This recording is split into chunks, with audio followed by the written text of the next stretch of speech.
Welcome everyone to the Baltimore Museum of Art. My name is Asma Naeem. I am the co-interim director and the Eddie C. and C. Sylvia Brown Chief Curator. It's my absolute thrill today to be sharing with you a virtual screening of the film Shut Up and Paint by the internationally acclaimed artist Titus Kaphar. Titus Kaphar is a dear friend of mine, somebody whom I have admired for many, many years, and it's an absolute pleasure to be having a conversation with Titus in advance of the screening, so you're all in for a treat. Shut Up and Paint was recently recognized as one of 15 films to advance to the documentary short film category for the 95th Annual Academy Awards. That's quite an honor. We are honored tonight to be sharing with you some insights into the movie with the artist himself, Titus Kaphar, and I want to welcome Titus to the conversation. Titus, it's so great to see you. It's good to be talking to you again. Congratulations on this wonderful achievement, and I want to hear all about the film. So, I'm excited to talk to you about it. Before we begin, I wanted to ask you, what's behind you?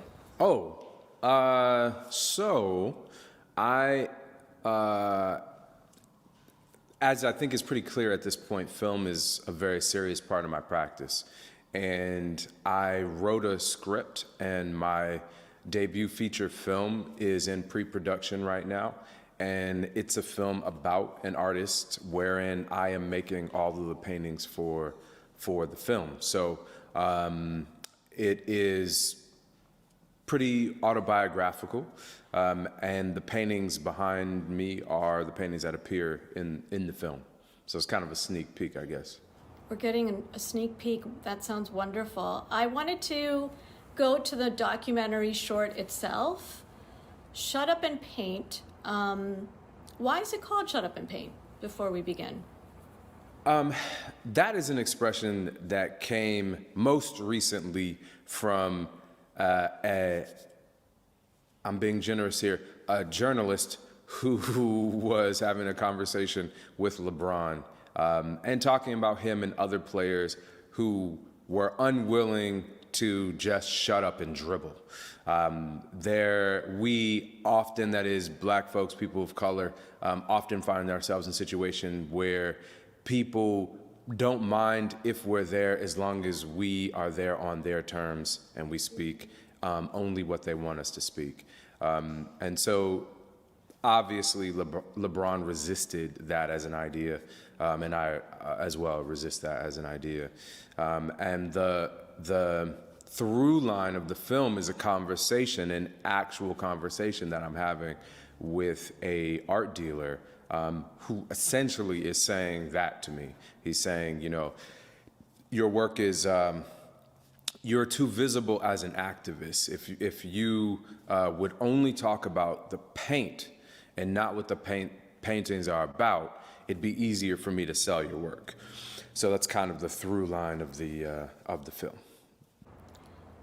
I can't believe somebody actually said that to you.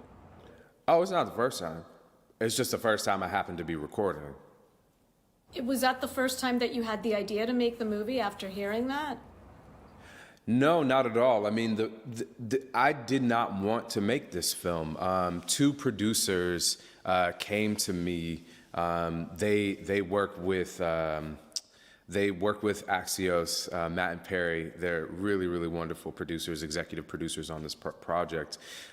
They came to me after hearing me speak at some event and said, we would like to do a documentary film on you. We want to follow you around. And I didn't like that idea at all.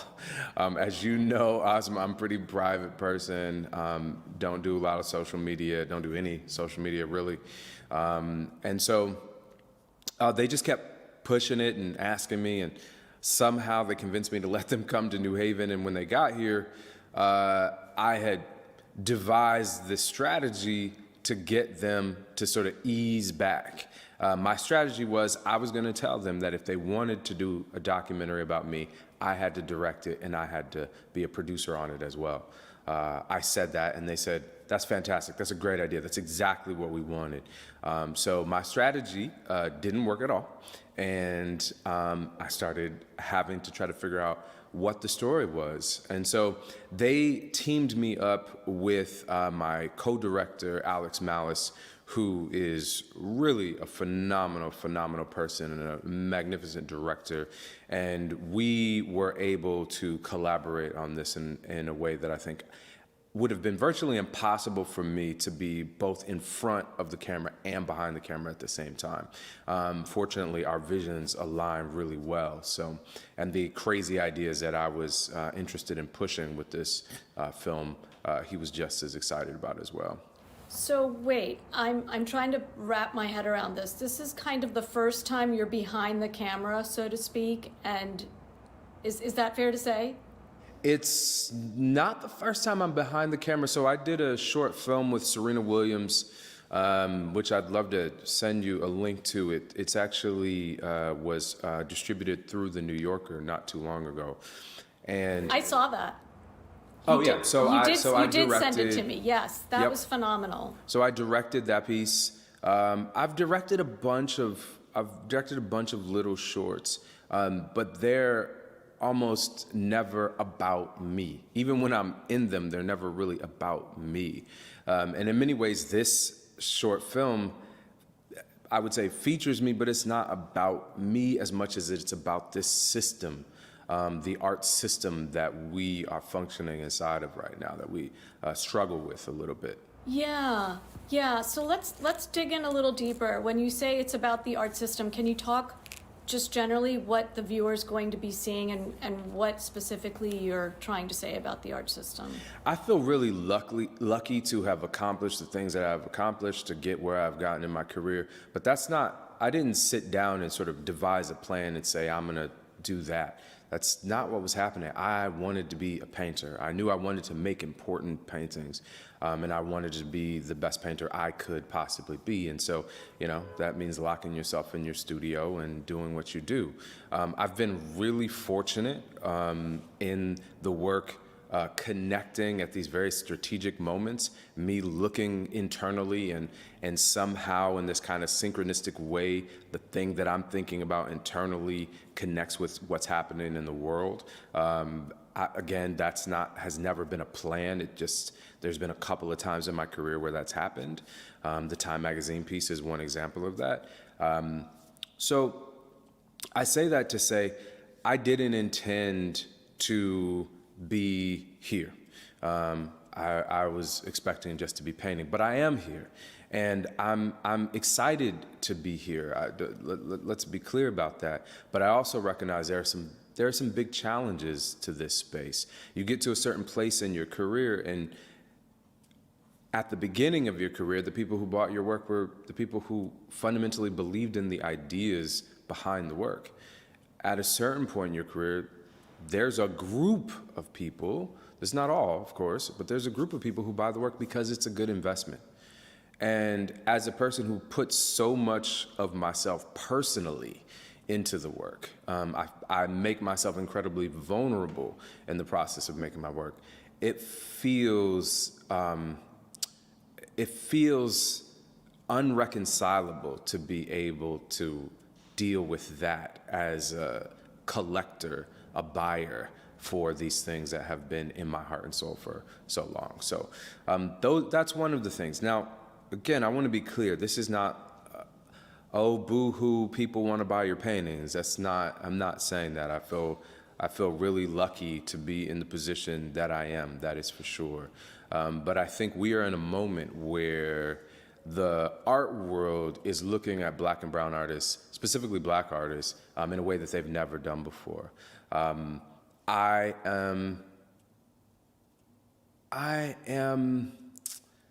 don't believe that it's sincere. I believe that for some it's sincere, but I remember when people were looking at only Chinese artists. And that was the thing. When I got out of graduate school, if you weren't a Chinese artist, you really weren't going to get a show. It's going to be pretty hard for you to get a show. And then I remember when it was Indian artists. And the art world kind of goes through these phases, and it swings back and forth. And so I feel like this is one of the art world's phases. And so in this phase, you are getting the folks who really want to say these things that need to be said, but you're also getting some collectors, and I want to be very clear about this, it's not all, some who are acquiring this work for its economic benefit more than they are for the social or political implications of the compositions themselves.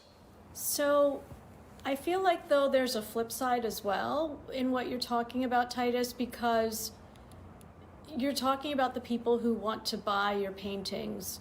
And you're also, I think, referencing this kind of unspoken desire that collectors are imposing on you or hoping that you will fulfill in your paintings. And so do you feel like there's a set of expectations of how you as a painter or you as a Black man who is a painter in the contemporary art market is expected to be?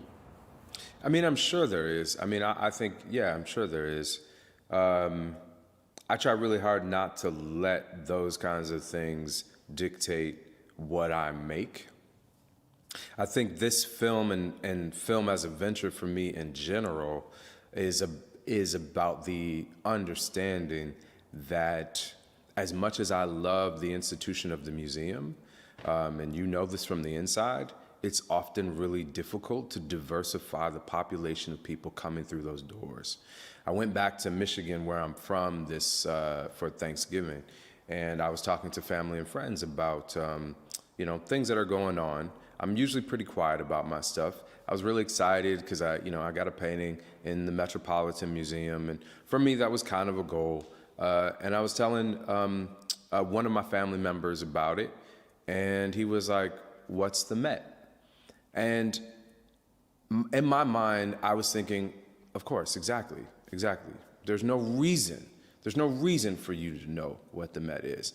And because my world, the art world that I'm a part of, treats the Met like it is this holy space, this sort of like religious experience to be there, doesn't mean that the community that I come from engages with that place the same way. They just don't. And why should they? In many ways, my community isn't their audience. And so, I've been feeling like as I've become more successful, in quotations, in my career, there's a little bit of a disconnect between home. That's how I think about this, home, the community, the place where I grew up, and folks who have experienced some of the kinds of things that I've experienced growing up in places like that. So film is an opportunity to reach a lot more people, to have this conversation with home. And that's what's exciting for me. Film is a much more democratically accessible medium than our museums, unfortunately. So, if you wonder about this at all, just think about the number of people who came to see your last show versus the number of people who saw Black Panther. Now, you don't have to like that movie. You don't have to think that that's the best movie ever made, but you do have to recognize that the population is going to see that, right? And so it's not purely about the numbers, right? This is not just about like, let's just get the most people to see it. But if there is a specific community of folks that we're trying to engage, and we know this particular medium is one that we all engage with, then it might be time to experiment with that a little bit. There's a lot in what you just said, and I want to recognize the ways in which you are so beautifully trying to navigate what you called, the holy space of museums, or a space that is somewhat kind of like a sanctuary, but also has a kind of this aura of worship. But to many, that space is not welcoming, and to many, that space is not even something that registers as a place that they even know about. And so what you're saying, it sounds like, is that there's these two different spaces, and both of them are something that you want your work to live in, but they have very different audiences. 100%. I mean, I love museums. Museums are a fundamental part of my practice, as you know better than most, actually. But I also have to recognize the ways in which museums fail at that particular task, the thing we're talking about, engaging with that particular group. So those kinds of communities, how do we get these folks in the door? I did a show at Gagosian at the beginning of the pandemic, and there was this black woman who was walking by, and she looked in the window, saw the paintings with black people in them, and she, knocked on the window, and I saw her, went over, and I said, "Hey, what's going on?" And she said, am I in trouble? Is it okay if I come in here? And I said, yeah, of course. We're in the middle of recording something, but it was like, yeah, of course, come on in. Long story short, I gave her a tour of the work. We talked about it. There was one particular painting that felt like for her, it was her family. And that was so meaningful to me to be able to experience. I asked her, I said, how often do you pass by this space? She said, all the time. My storage spot is across the street. I said, how many times have you been into this gallery? She said, never. And I said, that's very interesting. Why? She said, well, I saw black people. I saw black people in the window, and I said, that's me, that's for me.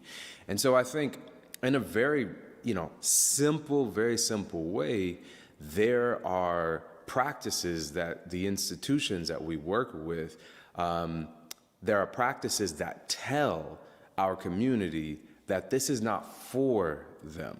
This is for somebody else. And so I will always paint. I will always go to museums. It's just a part of who I am, but I'm also going to be exploring other mediums to expand the conversation.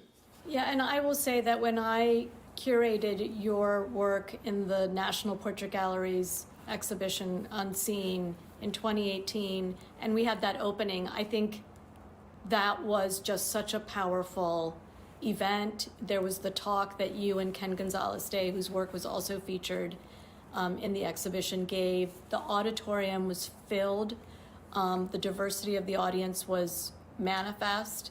And then at the opening itself, the number of people who were at the opening, who were people of color, who felt empowered, was just absolutely beautiful to see. And I think that that's the magic of your work, is that it welcomes people who have previously felt invisible in these kinds of spaces. But so then making this movie seems to be continuing your message in some ways about making people feel welcome and feeling seen, but it's also very personal. And I wanted you to talk about that personal dimension, specifically about what was motivating you to make this work, and what people are learning about you as an auteur, as an artist, as a filmmaker. Well, it is really personal, and my whole practice is really personal. And I think when I'm in the studio, I try to be as self-indulgent as I possibly can. I mean, when I begin to try to bring in the outside world, what they might be thinking about what I'm doing, my work never works. It never works when I do that. I have to be able to connect to this particular thing for me. And we've talked about this before, even the Thomas Jefferson painting. People see that as a historical commentary. Of course it is, but that painting started because I was having a conversation with a woman who was convinced that there is such an idea as benevolent slave ownership.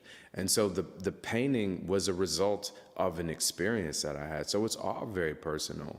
I think the irony of all of this, the tragic irony of all of this, is that I make this work about my experiences. I make this work about my engagement with my community. And so I want to be in dialogue with my folks. And the more successful I become, the more expensive the work becomes, the less that community of people has access to the work itself. So, our museums tend to be in, elite, fancy, nice neighborhoods and places and things like this. Part of the reason why I started Next Haven and put it in the middle of the community is because I wanted the kids who go to the high school up the street to be able to pass this architecturally beautiful building on their way home from school and pop in and see an exhibition and have their job there and, you know, get something to eat there and see a film there and learn about artists there. So I think it's all personal. It's all very, very personal for me. It starts I just want to be clear, it starts very selfishly, me trying to figure out something in myself, something I've experienced in the world, and the studio just happens to be the place where I wrestle. And I just want to make sure everybody knows, I think many people already do know about what Next Haven is, but could you just give a brief summary of what that incredible space is? You know, when you make a short film, it's difficult because you have to edit. So I have days of footage at Next Haven that we just didn't use because the truth of the matter is it deserves its own documentary, which we are working on. But every time I started trying to put it in, I felt like I was doing a disservice to the institution.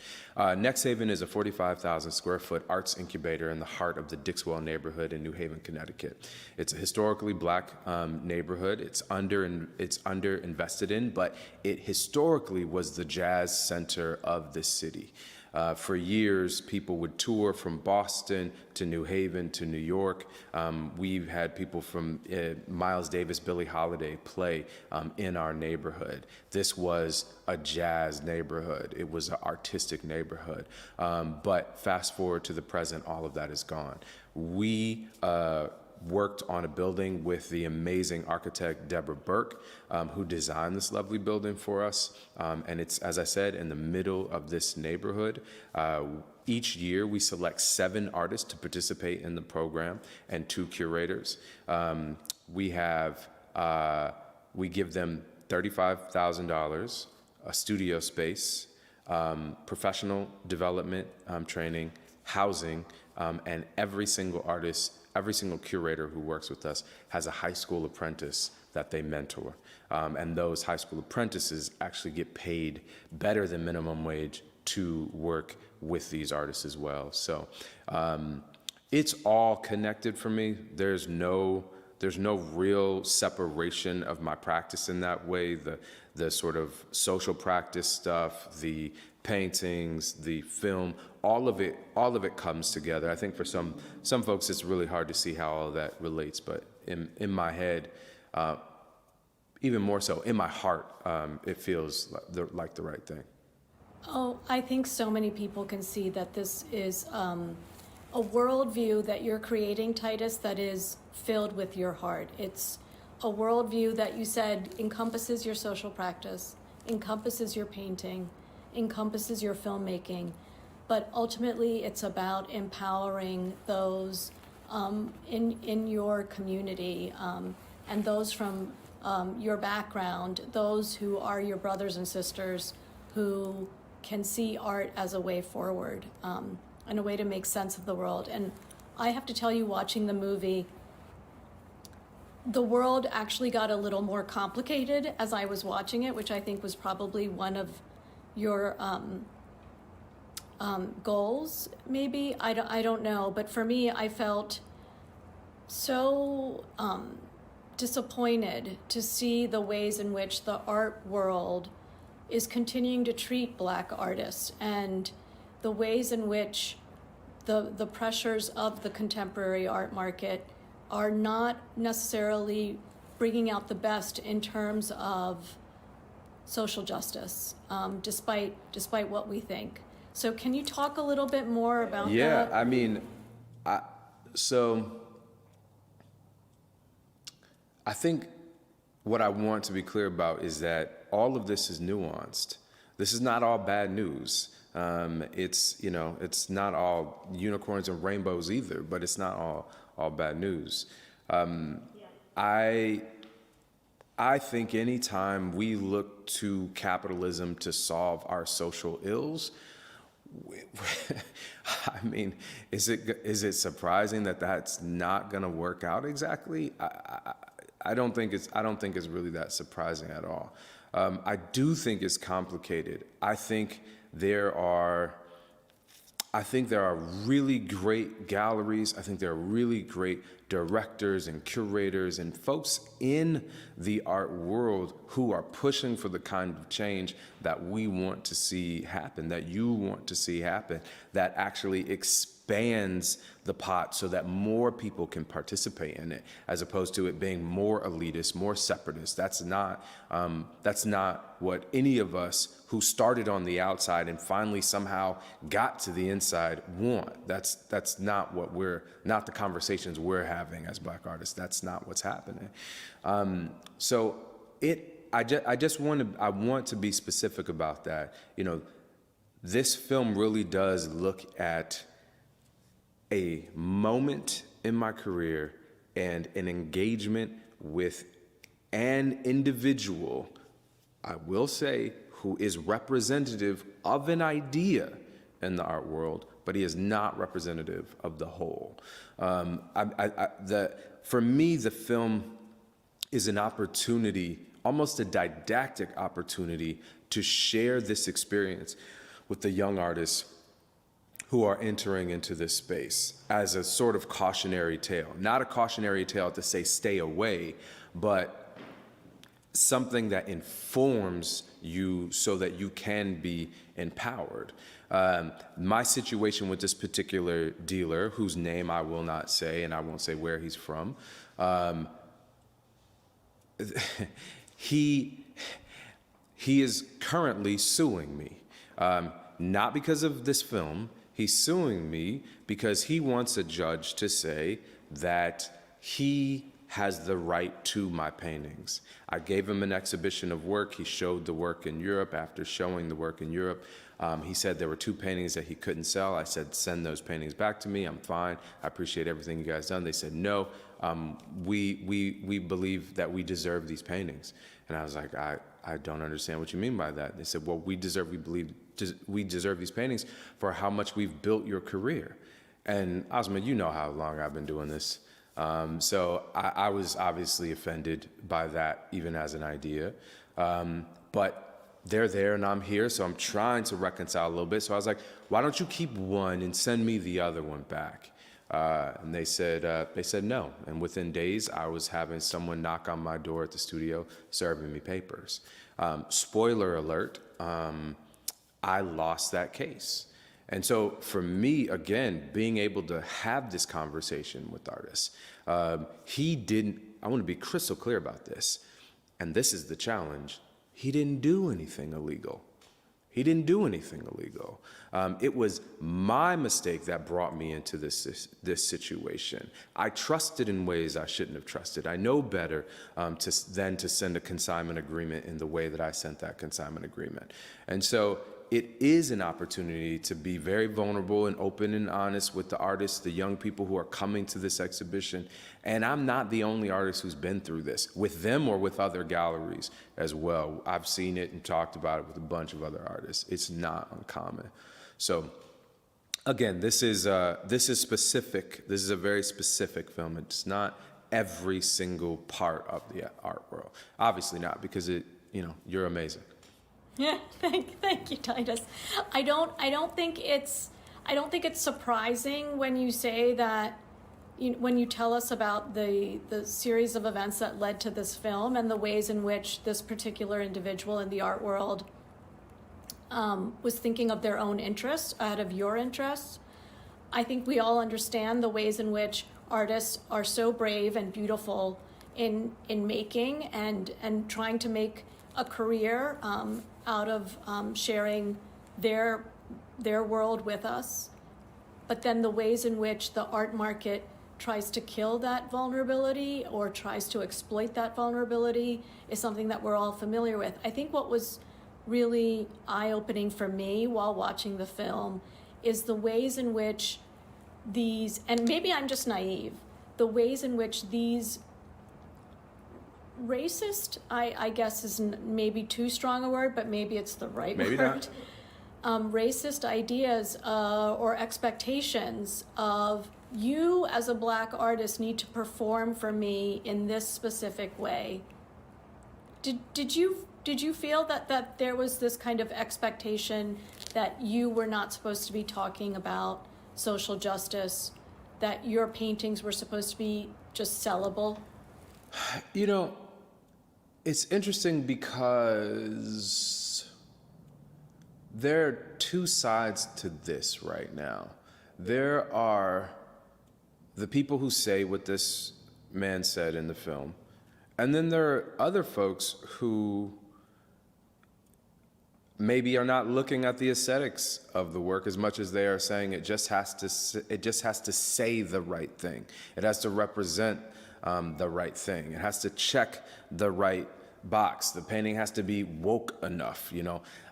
So there's challenges on both sides of this conversation. I think ultimately, as an artist, the goal is to find yourself in that and make the thing that feels right for you to make. That's why I say it's a very self-indulgent practice in a way, because it becomes about strategically pushing out the world in order to focus on the thing that I am trying to focus on, to say the thing that I am trying to say. So yes, most definitely, there are most definitely individuals who have communicated that idea to me that, you know, I like the paint. I really don't like the politics of what you're saying. I've had collectors say to me, you know, I think your paintings are really interesting, but they're a little bit too political. I'm not interested. That's totally fine. I'm 100% okay with that. As a matter of fact, I support that. If you don't believe in the thing that I'm painting, it's not for you. That's okay. That's totally fine. The thing that is disheartening, that is confounding, is that I am now in a moment where there are folks. Here's an example. The exhibition that I told you about from before, the series of paintings of Black mothers whose children are disappearing from them. This is a body of work that I did specifically in conversation with my mom and her experience of being a mother to 4 Black men. I made this body of work. One of the paintings ended up on Time magazine. I found out after the fact that one of the largest supporters of Donald Trump bought one of the largest paintings in my exhibition. I still don't know how to process that information. I still don't know how to process that information. You know, on one hand, maybe I refuse to believe that the work was powerful enough to actually change that person, that there was some kind of like spiritual revelation in front of the painting, and therefore after their experience of seeing the work, they are different. I don't believe that. I believe that more likely is they like the pretty colors and it's a good investment. Well, that's not why I make what I make. And so it's a struggle, because obviously I want to be engaged in the conversation. Obviously I want to have museum shows. Obviously I want the work to sell. Yeah, of course. But that is never, ever, at any moment in my career, ever the reason why I'm in the studio making what I'm making, ever. And when you find that there are people who are willing to buy the work at this point who are not necessarily invested in the ideas, it's a little bit frightening. It's a little scary. Now, there's lots of people who are invested in the work, who are not necessarily able to afford it, but they are getting it out there through conversation. Like I said, I'm not on social media, but there is a hashtag Titus Kaphar. It's not me, it's other people having conversations about this work. And to me, that is really meaningful. That is really powerful. That same exhibition where that man bought that painting, I got an email from a woman whose son had been murdered during this whole period, George Floyd, during all of that stuff. And she said she saw a painting of mine and she felt like someone understood her pain.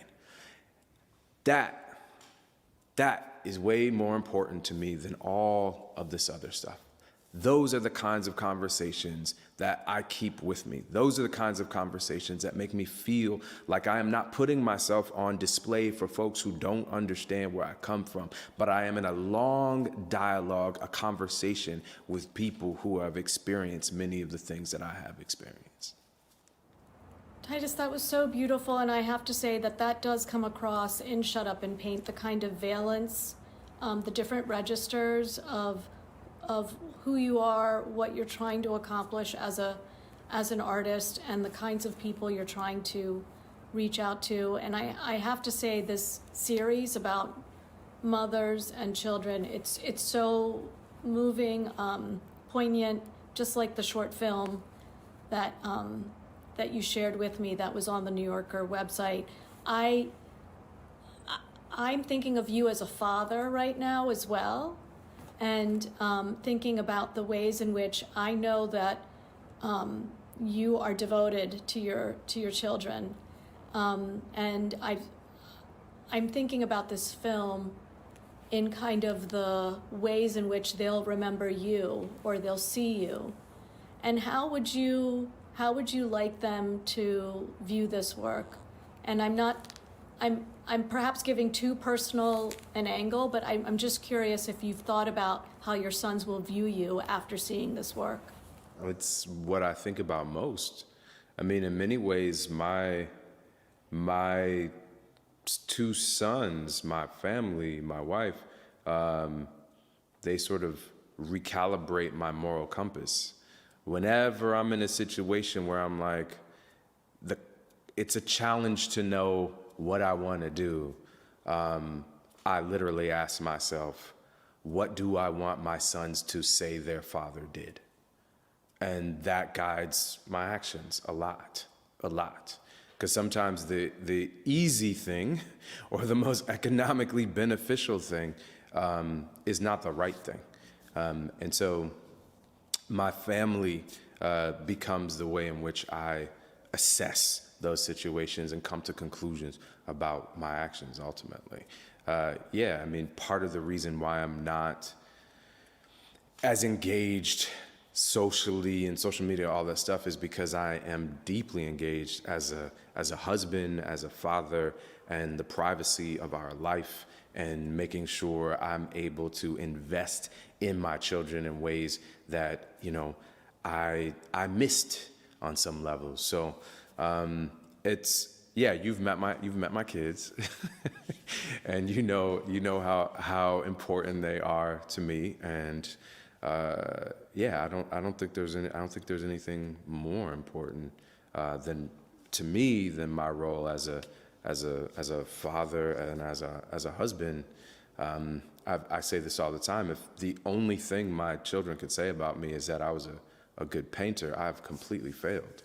Well, I think this movie is showing that you're also somebody who wants to make the world a better place, wants to make the world, I should say, wants to share kind of the hidden inequities or the hidden pressures that you as a Black artist experience. And I wanted to kind of turn to that for this next question, because for me, I was thinking about the ways in which the Baltimore Museum of Art is in Baltimore City, which is 70% majority Black, and the ways in which we have been very focused on making sure that the folks in our communities feel like they can come through our doors and see themselves on our walls, and the ways in which we've been trying to acquire works made by African American artists.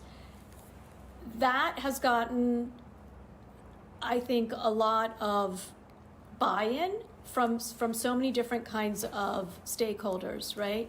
But what I find interesting is that what people don't understand in this kind of attention that Black artists are facing are the underbelly of the art world. And so I just wanted to ask you that if you think Black artists are perhaps in a situation that is both beneficial for them in terms of the ways in which so many museums are trying to acquire works made by Black artists, but is also not so beneficial.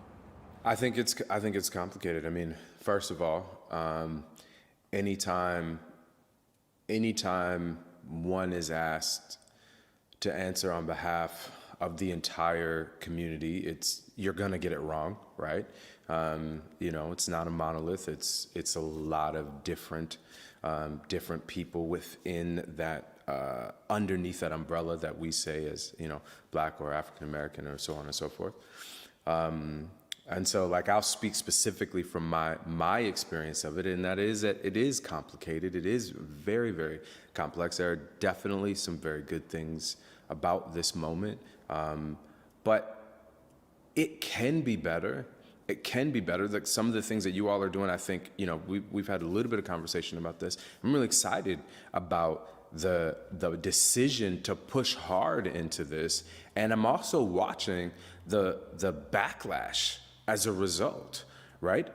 You're never gonna do this work and not offend some people. That's just the nature of things. If you do this work and you offend nobody, you're probably not really doing anything.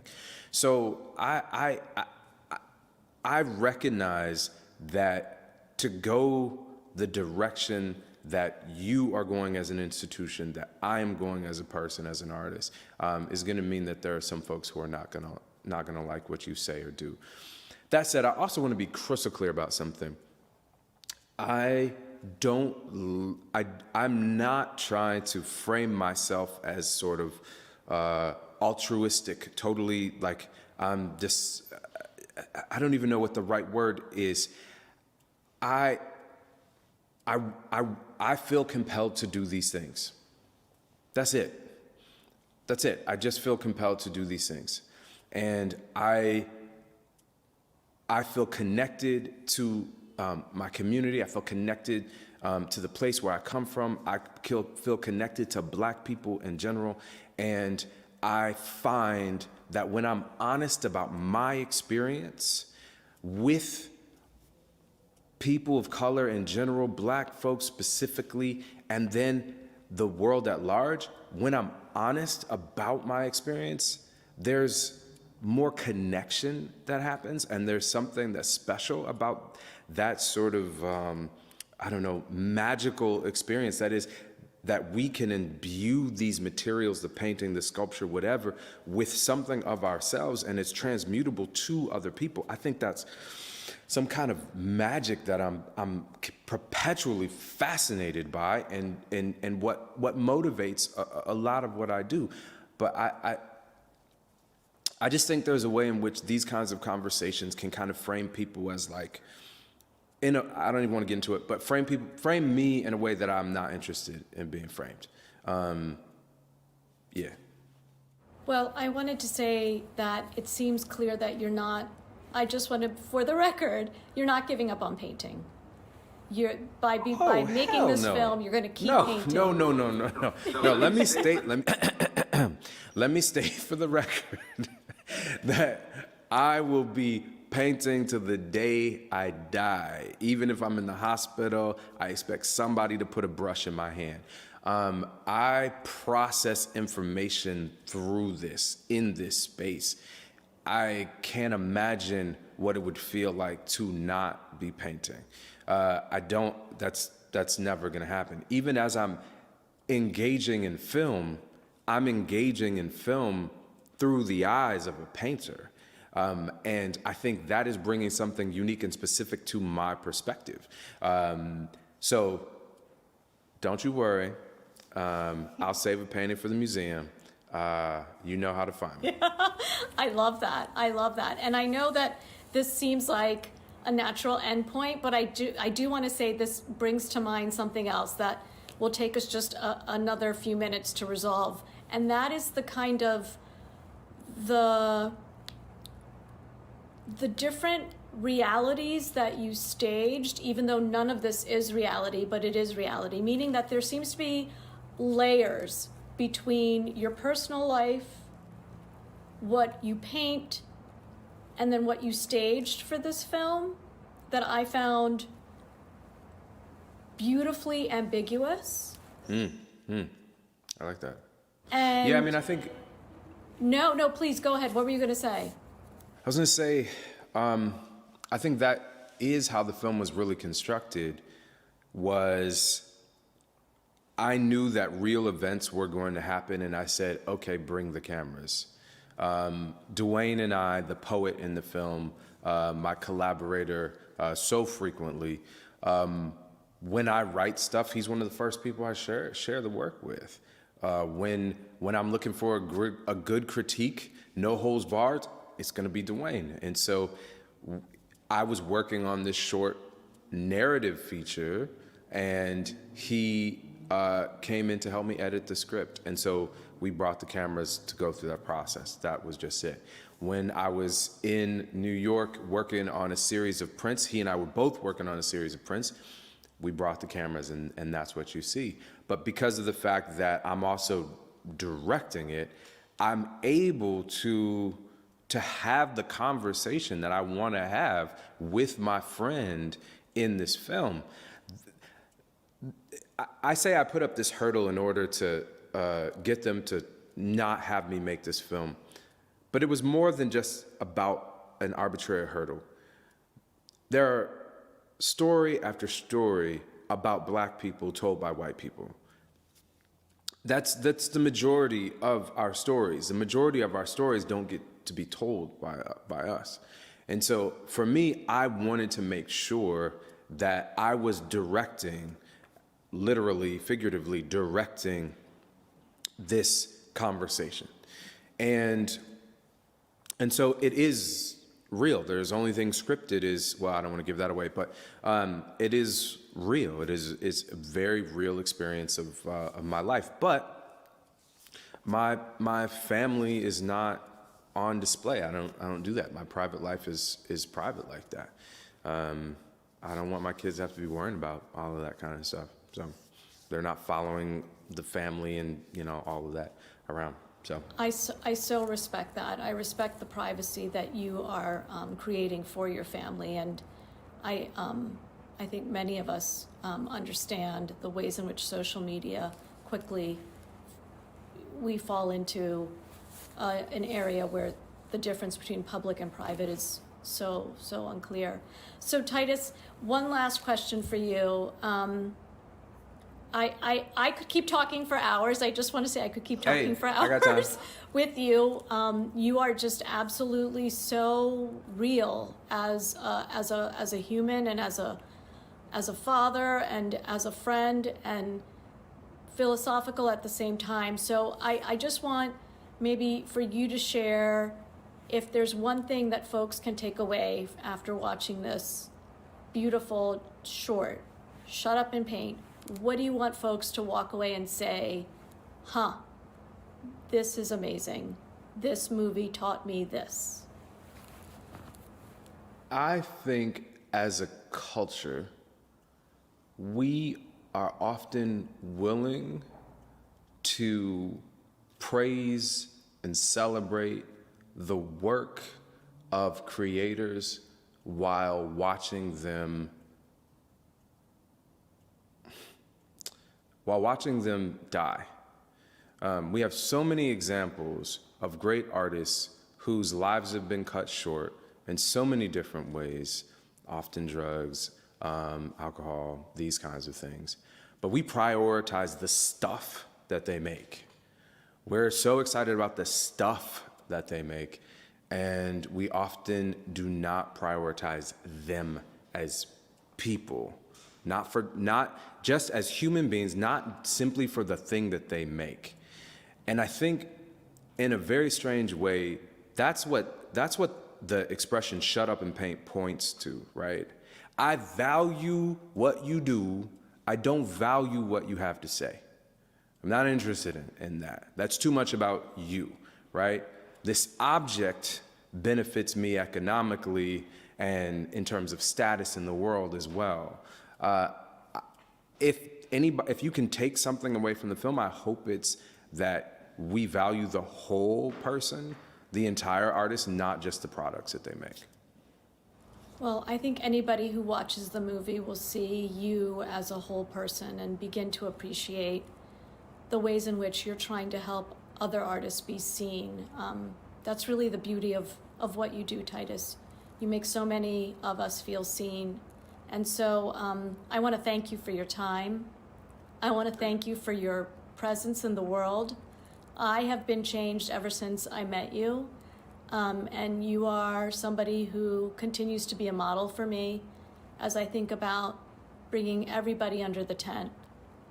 So thank you, Titus. Thank you for this beautiful film. And I really appreciate you taking the time. Oh, Titus, please. I would spend hours with you if I could. So I just want to say to all of you out there, please take your time in watching this movie, this wonderful movie, Shut Up and Paint. And it's going to be a treat for all of you. So enjoy, and thank you again, Titus. Thank you, Asma. Bye. Bye.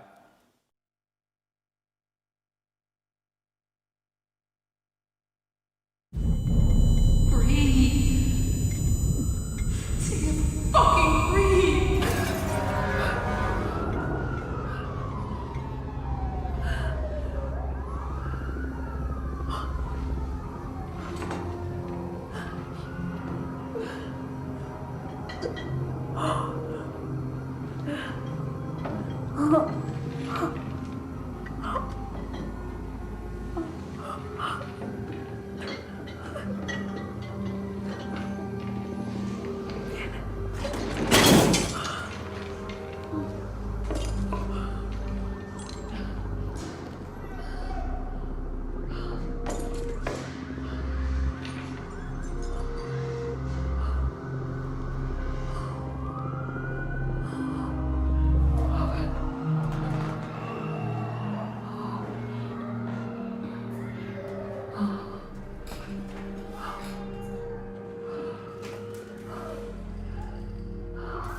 Wait, say that again, say it again. She screams her sister's name, Sandy. She pauses. You took out the one step where she lays her head against the door. I think so. Look, this is what happens, right? All right. She's on the floor. Yeah. She walks back down the hallway. She's a little cautious because she's starting to feel like something's wrong. Sandy hasn't answered her. She's in this dark space. That's not what you wrote though.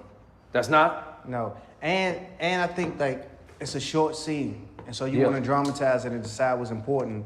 But I think what's interesting about this piece though is it's not about the painting, and it is about the painting. Mm-hmm.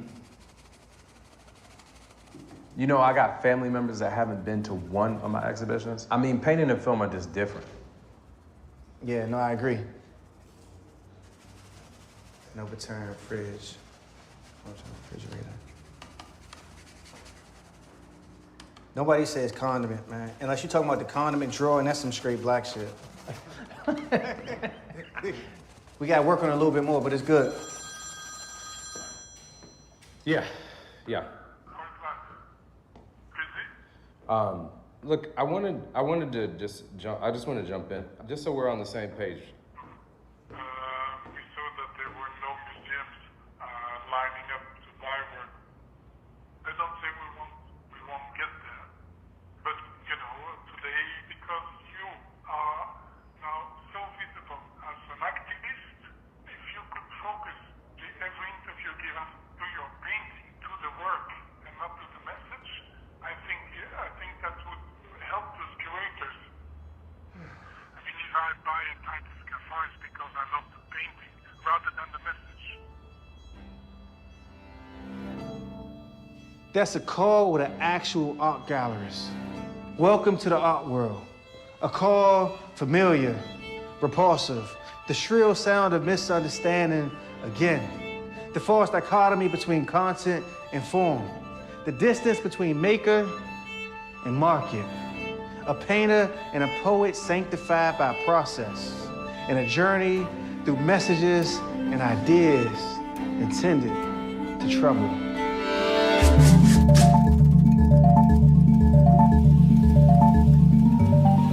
I taught myself how to paint by going to museums and looking at images like this. what is the impact of these kinds of sculptures at museums? What is the impact of these kinds of paintings on some of our most vulnerable in society?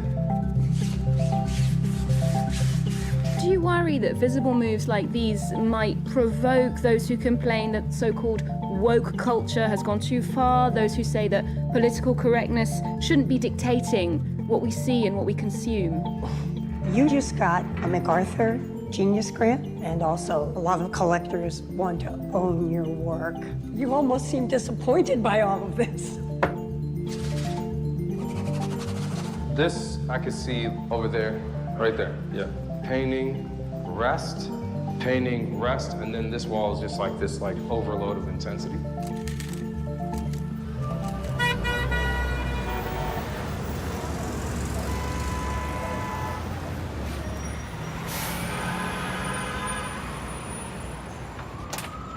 We'll be back out in a couple of minutes. Bye. That sold, and that sold, and that sold. It's all gone, dude. Wow. Wow. What's wrong? You know, with all of the shit that's going on in the world right now, the conversation that Black artists have been having is like, these things that we make exist in white spaces, in white people's houses, and they become separate from us and disconnected from us in a way that just feels not just. Yeah, the complaint for a long time has been that these institutions weren't paying attention or were excluding representation of these voices. Like, now that they are, you want to have the best work be seen by the most people in the places that are correcting what they've done wrong. But 90% of what I sell doesn't go into, you know, Black or brown homes. And that's just like true.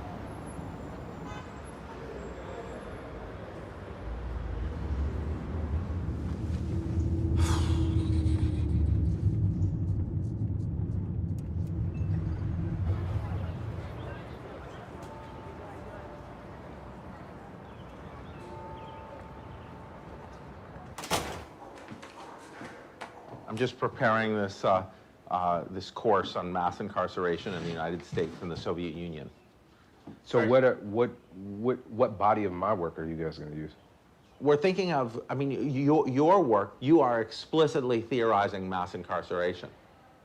When I started this, I wasn't making, and I've never been making work for anybody outside of people who have experienced that suffering. And so, like, I always, in the studio, I'm always imagining the people who've experienced the kinds of things that I've experienced interacting with the thing, right? And I was naive enough in the beginning of my career to believe that that is where this stuff would reside. You really thought that? I did. Because there was no audience. Nobody gave a shit about what I did. The only people who cared about what I did were people who had those experiences.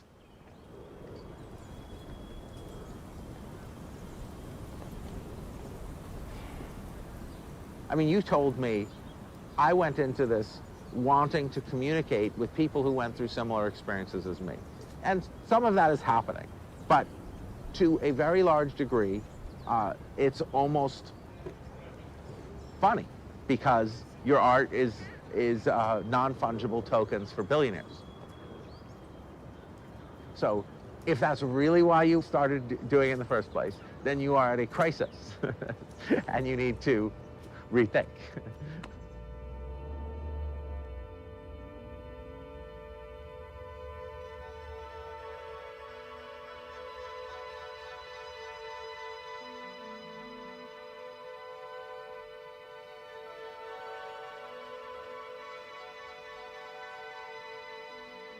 Titus Kaphar, lot 404 at 200,000, 220,000, 250,000 with me at 250. Would you like 280 at 250,000? New online bidder in California at 260. 280,000, 300,000 is back with you online against both of you. 320,000, 360,000, 400,000, 450,000. At 460 max, 470. If I buy a Titus Kaphar, it's because I love the painting rather than the message.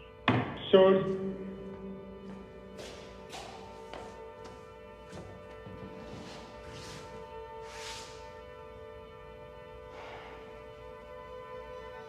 Let me repeat this back to you to make sure I understand what you're saying. You feel that some curators are distracted or even disturbed by the conversation around the content of the work, and therefore they're unable to see the form in the work. Yes, exactly.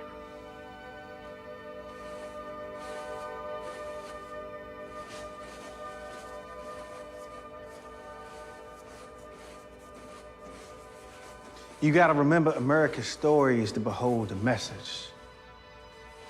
To avoid being like those who want to steamroll the message. Learn process in museums where only the gods look like my kin. Already knowing the market will want to control the message.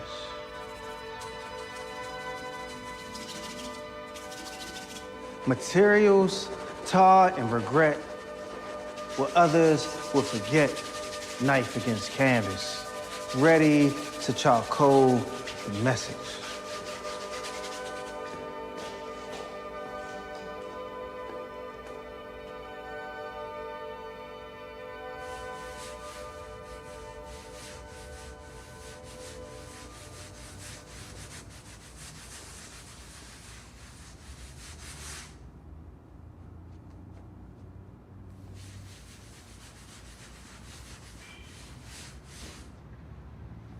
It is something super dignified about just the etching period. Process.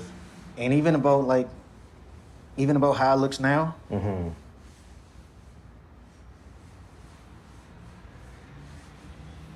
I don't want to overwipe this.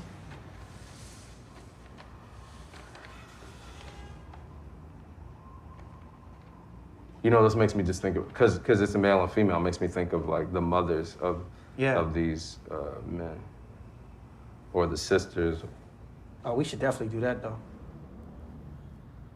But it's like, you do this work, and it's about, you know, it's about justice, and who ends up buying this shit, man? Yeah, but you know, you could give it away. Yes, and how can you put money in the hands of people who ain't got it? Like when I be writing stuff for the Times, Mm-hmm. I'm gonna get paid good money for telling that story. So it's like, what obligation do I have to them? Right. Like, I feel this burden, man. I feel like, I feel it, and I fight it, because ultimately what I realize is when I work from that sense of obligation, my shit sucks. Yeah. But I think the burden that you actually carry is more complicated than the burden that people might impose on you. Hell yeah, absolutely. Because I still go back home, and I still go through the same neighborhood, and my family still is there. And like when I show up, it's like, damn, like shit still is fucked up here. So I feel that obligation. Right, and I think that I mean, for me, that is just so all-consuming. Right. But I don't think that I could produce art that is for the cause, except to the sense that, like, I'm working to create dignity-affirming, complicated portrayals of the world in which I recognize. Mm-hmm.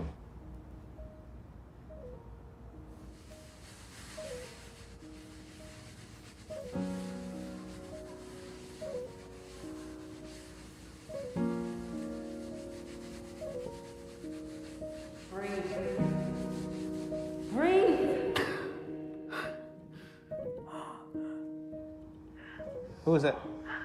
She's this actress, Tamika. I gave her the script and just said, like, this is just her first try. Breathe. Do you fucking breathe? This actually works well.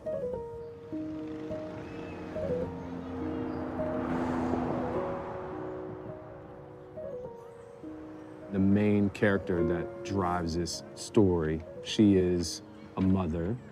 I'm always thinking about what it was for my own mother to have to do what she did when she was 15 years old, you know, raise a kid when you're a kid. Right. I can already find myself or my experiences in the narrative just as a mom now, just the anxieties of just losing children.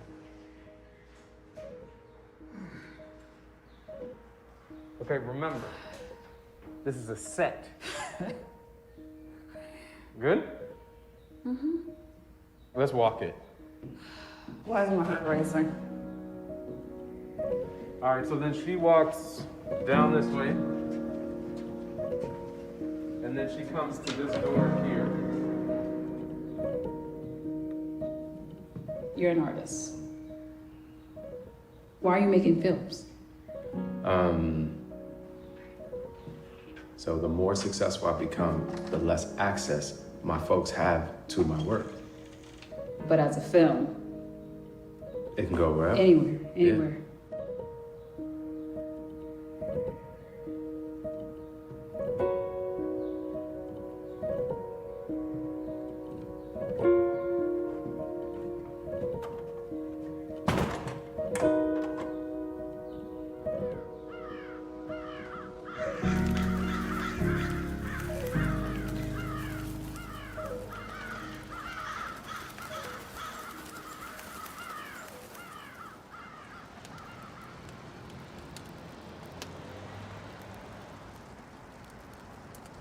Jesus. That's not right. I think it's right, man. That's crazy. Woo, you're rich. That's secondary market. When they resell that, I don't get a cut. No way. That's all profit for them. Here's a success, man. Success. It just lets you know just how weird the world is, man.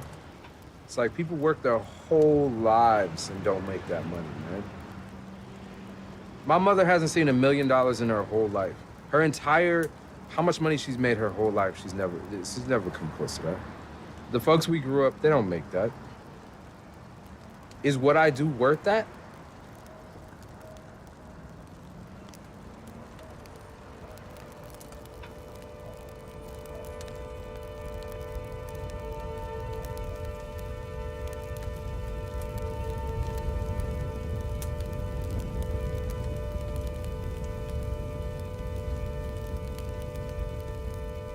Maybe it's all a dilemma.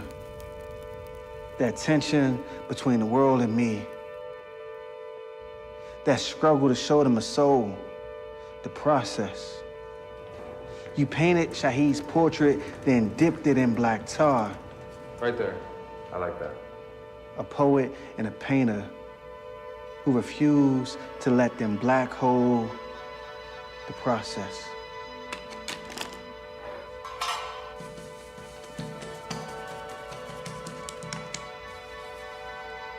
Okay, what you're trying to explain to me is I'm making paintings about white supremacy, and that institutions that facilitate white supremacy are saying, if you just didn't talk so loud about that and not say the things that it's actually about, not say the things that actually motivate you to make what you make, then like, you know, we would accept what you do. And so I'm like, why the fuck would I do that? At the end of the day, at least I can say, like, I held my principles and they decided based on who I am, not who I pretended to be, that they weren't interested. I'm okay with that.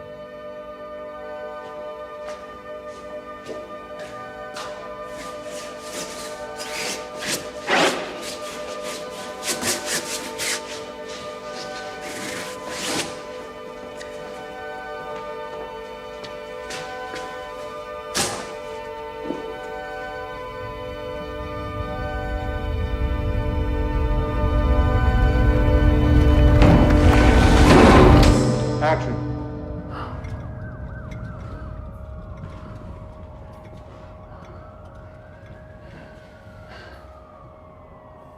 Sandy.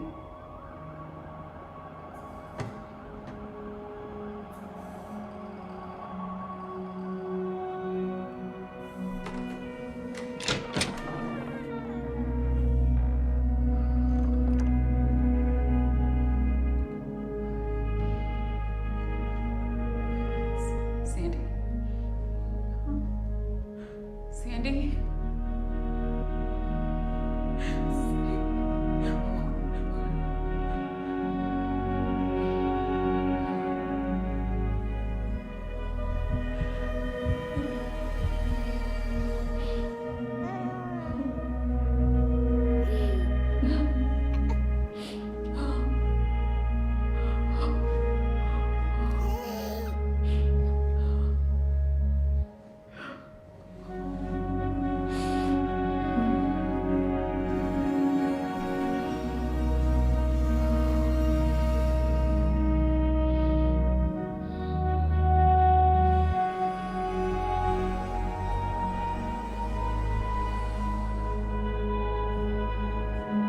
Cut.